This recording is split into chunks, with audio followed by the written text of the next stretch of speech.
close till I get up. Time is barely on our side. I don't wanna waste what's left. The storms we chase. Welcome to education for all. उम्मीद है तमाम दोस्त खैरियत से होंगे। तो जैसे कि आप सब लोगों को पता है, एक स्पेशल सीरीज़ का आगाज़ हमने किया था जिसमें हम जितने भी पास पेपर्स हैं Azad Jammu and Kashmir public service commission के उनको हम सॉल्व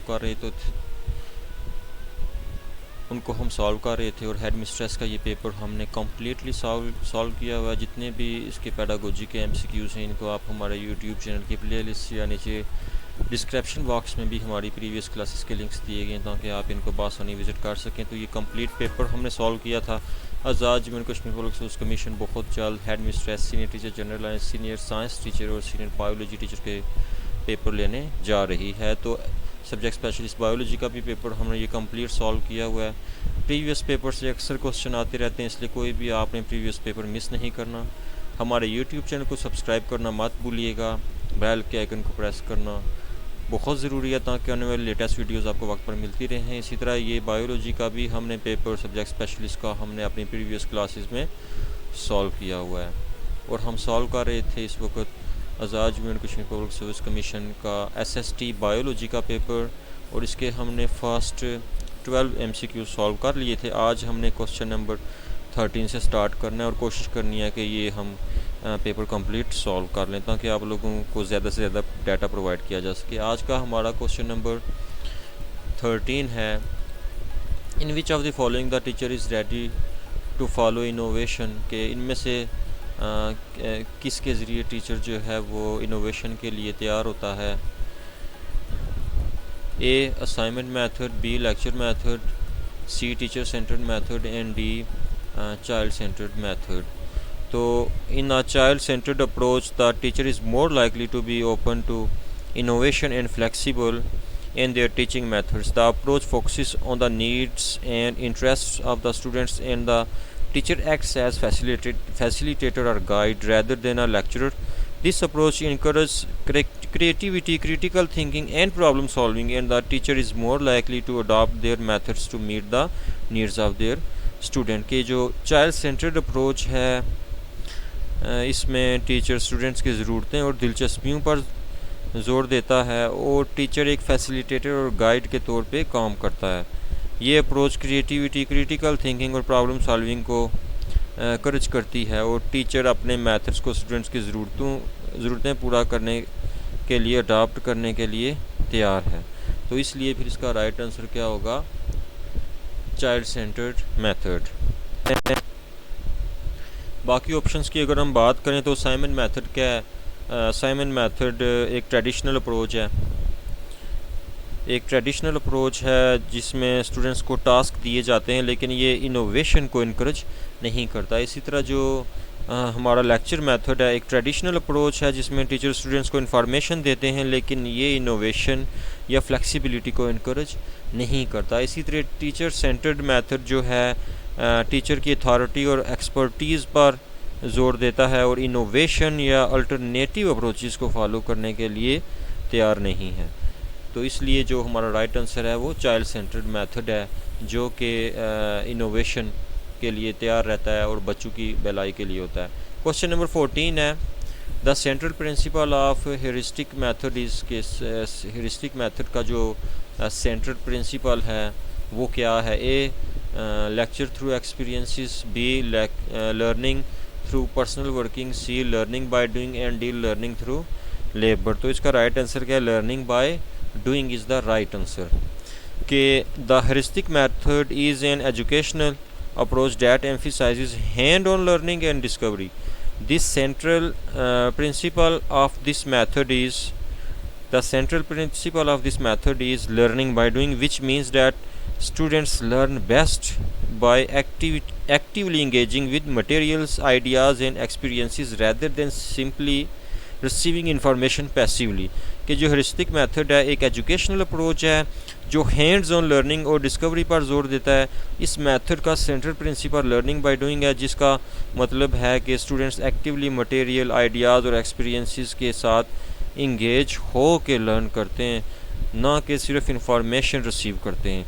तो बाकी के जो ऑप्शंस हैं इसमें लर्निंग थ्रू एक्सपीरियंसेस, तो इसमें क्या आ जाता है कि एक रिलेटेड कंसेप्ट है लेकिन ये ब्रॉडर है और हेरिस्टिक मेथड के हैंड्स ऑन एक्सेप्ट का कैप्चर नहीं है। इसी तरह लर्निंग थ्रू पर्सनल वर्किंग जो है इसमें क्या आ जाता है कि ये क्लियर या कंसाइज डिस्क्रिप्शन नहीं है ये हेरिस्टिक मेथड की। इस तरह लर्निंग थ्रू लेबर जो है एक फोर्स्ड या टिडिशियस अप्रोच को इम्प्लाई करता है जो हेरिस्टिक मेथड का स्पिरिट नहीं है। तो इसलिए इसका राइट आंसर क्या है, लर्निंग बाय डूइंग। तमाम ऑप्शंस को हमने एक्सप्लेन भी कर दिया है। क्वेश्चन नंबर 15 है हमारा, the major quality of assignment method is के असाइनमेंट मेथड की जो बड़ी क्वालिटी है वो क्या है। A method is economic, B students learning by doing takes place, C the students develop the habit of hard work, and D it save teacher from exclusive valuation. तो जो इसका क्या राइट आंसर होगा, the correct answer is B students learning by doing takes place.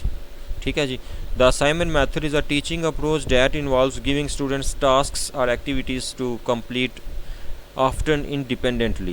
The major quality of this method is that it allows students to learn by doing, which means they acquire knowledge and skills through direct experience and hands-on activity.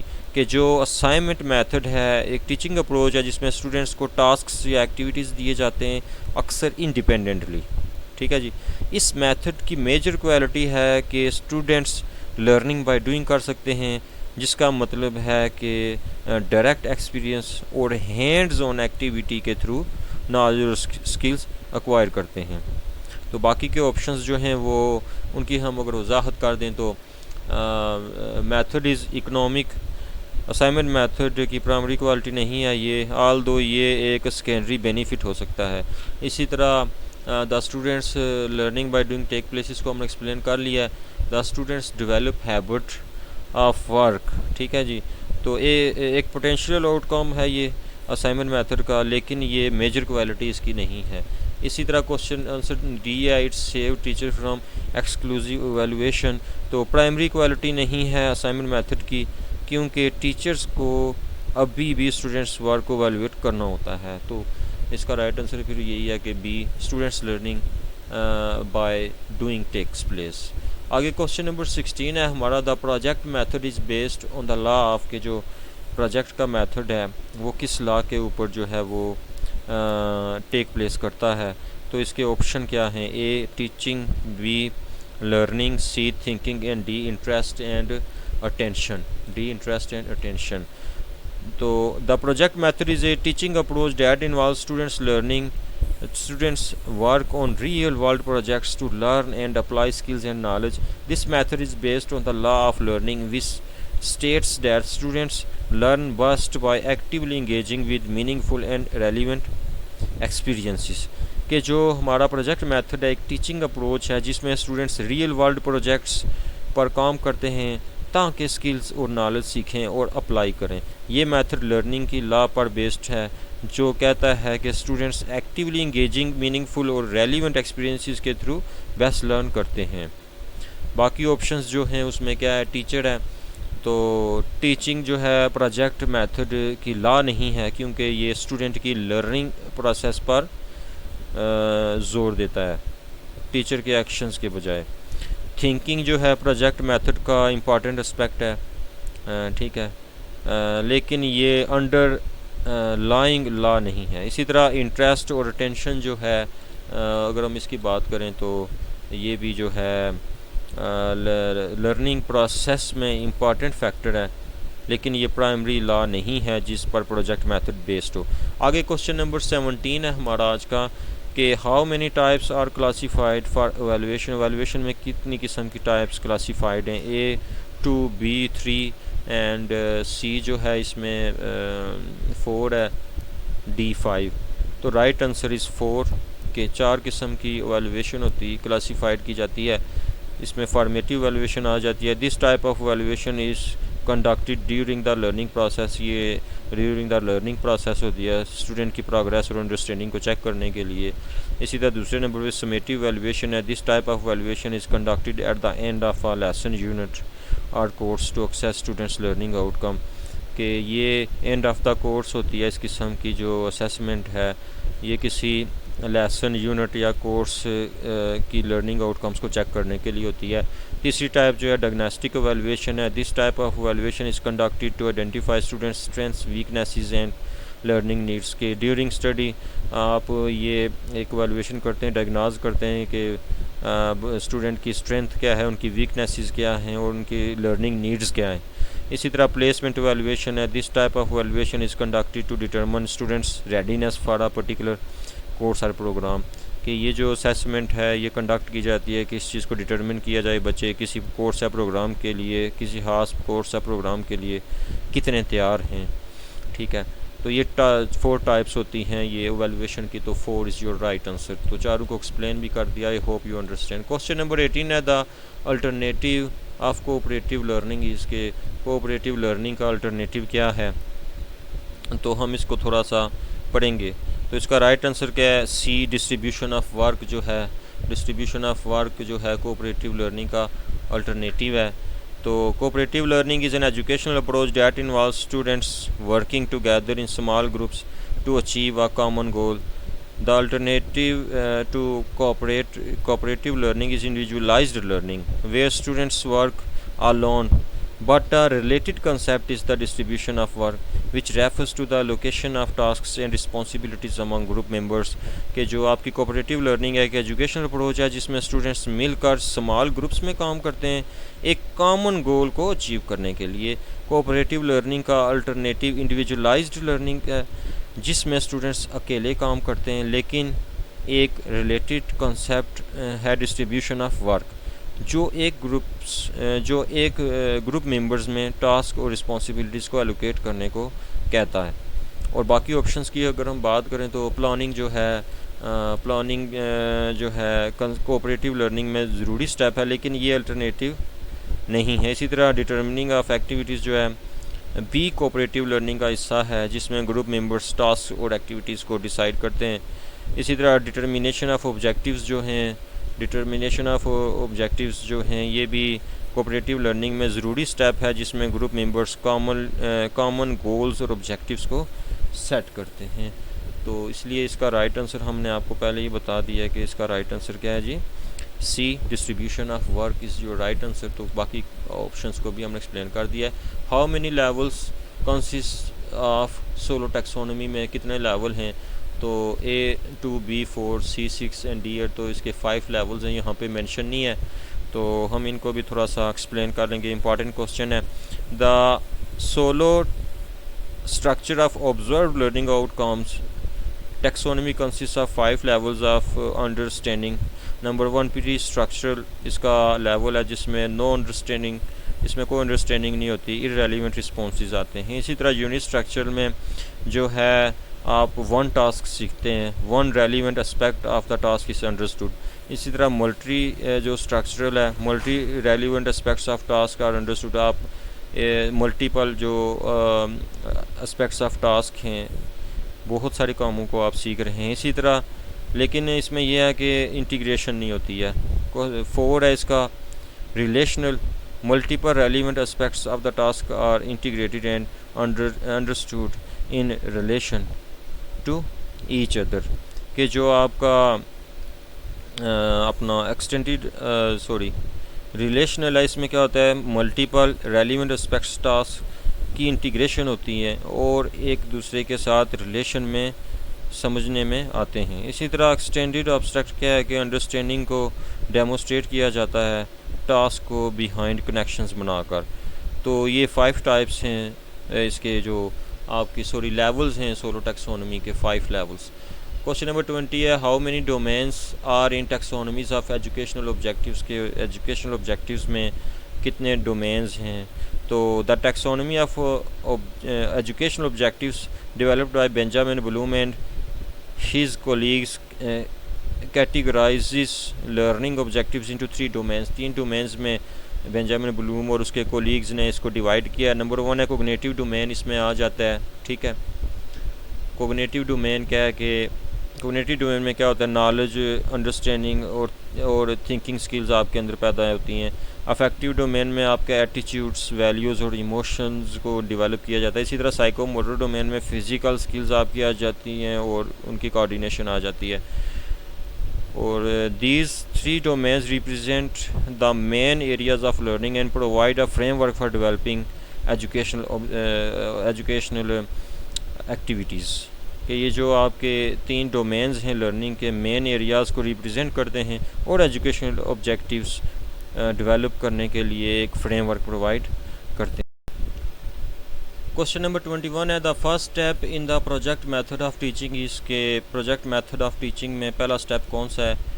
तो the project method of teaching involves a structured approach to learning and the first step is to determine the objectives of the project.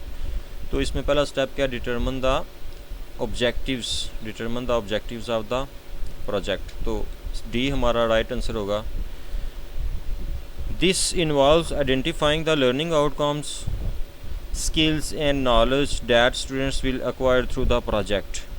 कि जो project method of teaching है एक structured approach है learning के लिए और पहला स्टेप है ऑब्जेक्टिव्स को डिटरमिन करना। इसमें लर्निंग आउटकम्स, स्किल्स और नॉलेज को आइडेंटिफाई करना है जो स्टूडेंट्स प्रोजेक्ट के थ्रू एक्वायर करेंगे। तो बाकी अगर हम बात करें तो प्लानिंग क्या है, इनको थोड़ा थोड़ा देख लेते हैं कि प्लानिंग प्रोजेक्ट मेथड में इम्पॉर्टेंट स्टेप है लेकिन ऑब्जेक्टिव्स को डिटरमिन करने के बाद आता है। इसी तरह डिस्ट्रीब्यूशन ऑफ वर्क जो है, distribution of work project method में लेटर स्टेप है, ऑब्जेक्टिव्स और एक्टिविटीज़ को डिटरमिन करने के बाद आता है। इसी तरह जो डिटर्मिनेशन ऑफ एक्टिविटीज़ का जो ऑप्शन है तो इसमें क्या आ जाता है कि ये भी इम्पॉर्टेंट स्टेप है लेकिन ऑब्जेक्टिव्स को डिटरमिन करने के बाद आता है। तो इसलिए हमारा राइट आंसर क्या है कि डिटर्मिनेशन ऑफ ऑब्जेक्टिव्स पहला स्टेप है प्रोजेक्ट मेथड में। क्वेश्चन नंबर 22 है, psychology is the study of human and behaviour, C is the right answer. Question number 23 है, aim of psychologist is to make unconscious, A conscious, B subconscious, C active and D responsive. कि जो psychologist हैं उनका मकसद क्या होता है कि वो अनकॉन्शियस को क्या करें। तो the primary aim of psychologist is to make the unconscious conscious, meaning to help individuals become aware of their unconscious thoughts, feelings and motivations. This is a key concept in psychotherapy and counseling, where psychologists work with clients to explore and understand their unconscious process and how they impact their behavior and emotions। कि जो psychologist का primary aim है unconscious को conscious बनाना है, मतलब individuals को अपने unconscious thoughts, feelings और मोटिवेशंस की अवेयरनेस करवाना। ये साइकोथेरेपी और काउंसलिंग में एक की कंसेप्ट है जहाँ साइकोलॉजिस्ट क्लाइंट्स के साथ काम करते हैं उनके अनकॉन्शियस प्रोसेस को एक्सप्लोर और अंडरस्टैंड करने के लिए और उनका बिहेवियर और इमोशंस पर कैसे इम्पैक्ट होता है। और बाकी जो अपने कॉन्सेप्ट्स हैं उनको हम देख लेते हैं थोड़ा। इसमें सब कॉन्शियस क्या है, सब कॉन्शियस एक रिलेटेड कंसेप्ट है लेकिन ये साइकोलॉजिस्ट का प्राइमरी एम तो नहीं है, ठीक है। इसी तरह एक्टिव भी जो है ये भी इस कॉन्टेक्स्ट में रेलिवेंट टर्म नहीं है। इसी तरह जो रिस्पॉन्सिव है ये भी इस कॉन्टेक्स्ट में रिलेटिव टर्म नहीं है। क्वेश्चन नंबर 24 में चले जाते हैं। The branch of philosophy deals with the certainty of knowledge is called. तो एपिस्टेमोलॉजी, इसको हमने पहले से डिस्कस किया हुआ है हमारी प्रीवियस क्लासेस को हर सूरत में आपने विज़िट करना है। एक स्पेशल सीरीज़ चल रही है, क्लास नंबर 60 to 70 विज़िट करें। इसके अलावा फर्स्ट 20 क्लासेस को तो आपने मस्ट विज़िट करना है क्योंकि उसमें senior general line teacher, senior science teacher, senior biology, senior chemistry और बहुत से पास्ट पेपर सॉल्व हुए हैं। NTS की स्पेशल सीरीज़ भी इसी में मौजूद है। तो फर्स्ट 20 क्लासेस को तो आपने हर सूरत में विज़िट करना है और हमारे साथ जुड़े रहना है और चैनल को सब्सक्राइब करना मत भूलिएगा। क्वेश्चन नंबर 25 है, for a rationalism our knowledge is derived from A observation, B experiment, C sense perception and D innate ideas. तो इसका राइट आंसर क्या है, डी इनेट आइडियाज़। के जो रैशनलिज्म है वो क्या है, rationalism is a philosophical approach that emphasises the role of reason and innate ideas in knowledge acquisition. According to rationalists, our knowledge is derived from innate ideas, which are ideas that are present in the third from birth and are independent of sense experience.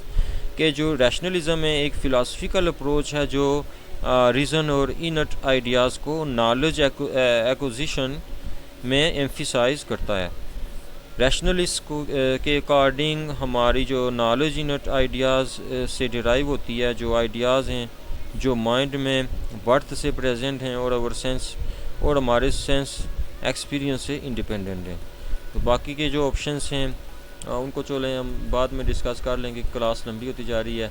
तो आज के लिए इतना ही। तो हमारे साथ जुड़े रहिएगा, चैनल को सब्सक्राइब करना मत भूलिएगा। इस पेपर को भी हमने सॉल्व करना है, SST साइंस के पेपर को, और भी बहुत सारे पेपर्स आ रहे हैं। ये PDF फॉर्म्स तो हमें मिल जाती हैं लेकिन इनको एक्सप्लेन करने वाला कोई नहीं होता है। सीनियर टीचर जनरल लाइन का पेपर भी अभी गुजरा है ये ऊपर, इसको भी हमने सॉल्व करना है, ठीक है। सीनियर टीचर साइंस के बाद तो बहुत सारे पेपर्स रहते हैं, अभी इनको हम कोशिश करेंगे 2-4 दिन में हम इनको कवर कर लें ताकि ज़्यादा से ज़्यादा मटेरियल आप तक पहुंच जाए। ये PDF फाइल्स मिल जाती हैं बासानी, कोई मसला नहीं है, लेकिन किसी चीज़ को समझ के एग्ज़ाम में जाना बहुत अच्छा है हमारे लिए, क्योंकि बहुत से कंसेप्ट हमारे बिल्ट हुए होते हैं। अपना बहुत ख्याल रखिएगा, अपनी दुआओं में याद रखिएगा। एक बार फिर आपकी खिदमत में हाजिर होंगे, तब तक के लिए अल्लाह हाफिज़।